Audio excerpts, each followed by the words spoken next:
Boxing Ego here. If you like this video, make sure you hit the like button and also subscribe to the channel and hit the bell icon on the top of your screen to get notified when the latest new content drops. 1. Dmitry Bivol versus Pascal post-fight. What up, fight world? It's your boy Ego, and I'm back with some more boxing. Make sure you smash the like button, also subscribe to the channel for the latest and greatest in boxing. Want to get my post-fight thoughts? Just watched the HBO Boxing card, and it was a double header, one of their last shows in boxing. And I gotta keep it a buck here. It shows you, to me, why HBO Boxing is turning their back on boxing. Right? Why HBO and getting out of the business. It wasn't that thrilling of a card. The co-main event, you know, they were trying to build him up. He's a bronze medalist, but he looked like he had some work to do. He seemed kind of wild. Main event, you know, I was underwhelmed. I was thinking about turning to Chuck Liddell, Tito Ortiz 3. You know, it just wasn't a scintillating fight. But let me tell you what happened. Dmitry Bivol, they're still going over it right now. He should win a unanimous decision. They're going over it as we speak. 1 second, I'm just trying to get the actual, it should be a unanimous decision. I can't see it really being anything else. But I'm gonna break down the fight in just 1 second. I want to make sure that they gave it to him.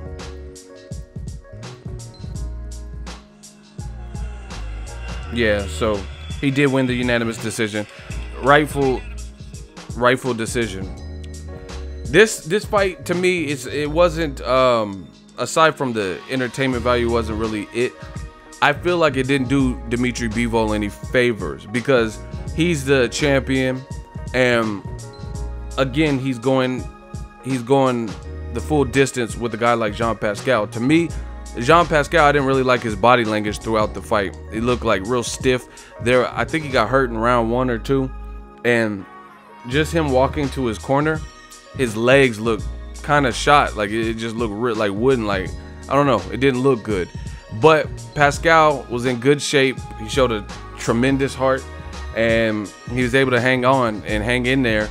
And he wasn't really getting hurt in the second half of the fight. I will say that, you know, so that's why it didn't do any favors, because Bivol was supposed to be the menace. And this is what I'm talking about in boxing. People are so quick to anoint Bivol or Bivol, you know, a lot of the Eastern European fighters, or just whoever in boxing, Lomachenko, without them earning their stripes. There's a lot of good fighters in boxing, but I distinctly remember people saying that Dmitry Bivol was the guy to beat Andre Ward. What I've seen versus Isaac Chilemba and Pascal, who, no offense to him, but he looked shop worn to me. And I don't say it unless I don't mean it. You know what I'm saying? And we're talking about Pascal. Again, he's in shape, but he's a guy who really retired. He was semi-retired, and he just went the distance with Bivol. So, you know, I don't think this fight really did many favors for the Bivol brand, you know, because he's a good fighter. He's fundamentally sound. I do think he has power, but I think his power, even myself, I thought he had more power than maybe what he does. Like Kovalev and Beterbiev look to be bigger punchers. Now, I know Beterbiev has not fought against Pascal, but I seen Kovalev in there with Pascal twice, and Pascal was having a lot of issue with the sheer punching power of Kovalev when he was a champion. So it might be a temperament thing. Maybe Kovalev's a bit more nasty and mean and aggressive, so it might be a stylistic thing.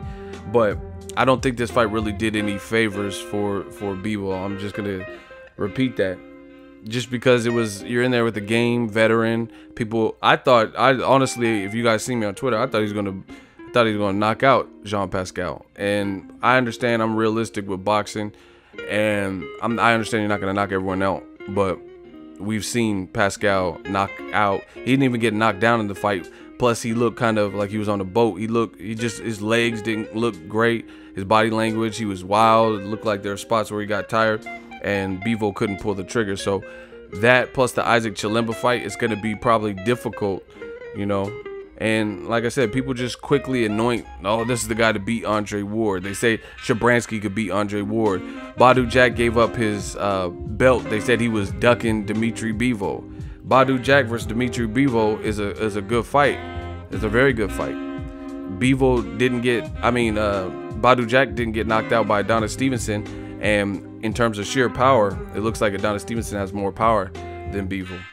You know, they both can punch, but just different styles. But Jean Pascal didn't look good. He easily lost the fight. You know, maybe gave him one round, round 8 or something. He caught Bivol with a big right, and he tried to jump on him. Bivol was just kind of stuck to his game plan. It just wasn't an action fight, you know. Pascal lost virtually all rounds. Maybe you give him a round. Pascal he showed heart, but he really didn't have like a thorough game plan. He was kind of wild, missing body language, looked like drunken monkey style, and you know, just the way he was. I think he should retire basically from the sport. He just looked a bit shot to me. You know, there were sections where he was getting beat up, you know, in the first half of the fight, but somehow he weathered it. He took some punishment, you know. So this was his silver lining, I guess, going the distance with him when people thought he was going to get knocked out. But I feel like he's done what he could do in his career. I just don't see Pascal really beating. I know he beat that Egyptian power puncher, but Bivol was a level above that. And you know, this shows why HBO is kind of going out of business. I thought the commentary was like laughable today. There was a moment where Bivol landed, and then Pascal tried to counter, and in his attempt to counter, he swung so hard that he knocked himself down. Jim Lampley said that Bivol knocked him down, and then Max Kellerman chimed in, and he was trying to say that it was a knockdown. And I was like, hell no, that did, because it literally looked like he just overswung and then he fell to the canvas. It didn't look like a punch that knocked him down, just because of it would have been an immense delay. You know, it just, you know what it looks like when someone goes down from a shot. Even if there's a slight delayed reaction, it would have been almost too much of a delayed reaction. And it wasn't like such a flush punch or a temple shot like that was landed so crazy. It looked like he literally swung and knocked himself down, and then Roy Jones had to correct him. You know, he had to correct him and say, no, that's not what it was, Jim. It wasn't that punch.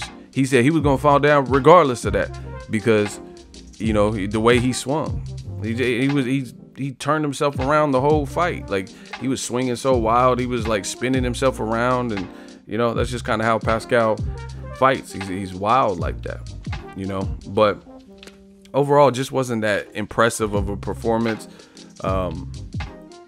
especially with all the antics at the weigh-in, putting each other's heads together. Like, you know, I thought it was gonna be like some shit. Bivol should maybe work on his killer instinct.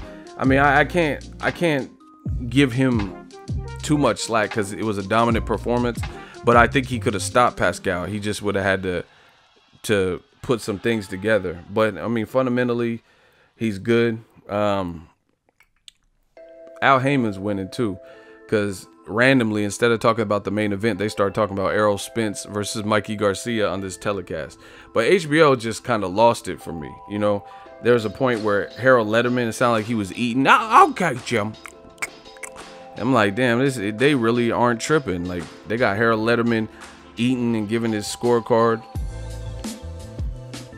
You know, some missed calls.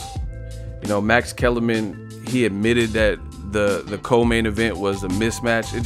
It sounds like HBO Boxing doesn't care. Like, it's like the last day of school or something. Like, nobody's just tripping. But that's my thoughts on the main event. Dmitry Bivol advances, but I think he looked a bit more human. Even though he did what he had to do to win, it just wasn't, I guess, as impressive. Like, you would, like, if you put Canelo in there with somebody who's like faded, like Kermit Cintron, you see what Canelo did with him, or Carlos Baldomir. So for a guy who's 10 years younger, supposed to be a wrecking ball, power puncher, and he's a champion, and there was some like personal grudge and beef at the weigh-in, I truly expected just more in Bivol's recent performances. So light heavyweight, I honestly want to say Adonis Stevenson, if he could beat Vodstick, he's the man to beat. But you know, there's a lot of good fights. Badou Jack's up there. Vodstick, if he wins, You have Kovalev fighting Ller Alvarez, so I think Ller Alvarez beats him again. You know, there's some good names up there. Artur Beterbiev, he looked human in his last fight. He got knocked down before stopping Callout. So the game is wide open. Let me know what you guys think. But as far as the people saying that Bivol, Andre Ward retired to duck Bivol and stuff, I mean, this is the performance. He had a subpar performance versus Pascal, who was semi-retired, you know, whereas Kovalev destroyed him in Pascal's backyard twice. It was hurting him with malicious shots. You know, all in all, wasn't the greatest HBO boxing card. Let me know what you guys think. Drop your thoughts in the comment section. Make sure you smash the like button as always. Hate, comment, and subscribe. Till next video, it's Ego signing off. So if you enjoyed this video and want more content like this on the channel, you can show your appreciation by going to the PayPal donate button or the YouTube support button, and you can donate any amount that you feel is equivalent to the value of this video. Much more to come. Thank you guys for your support. Boxing Ego, the future of boxing.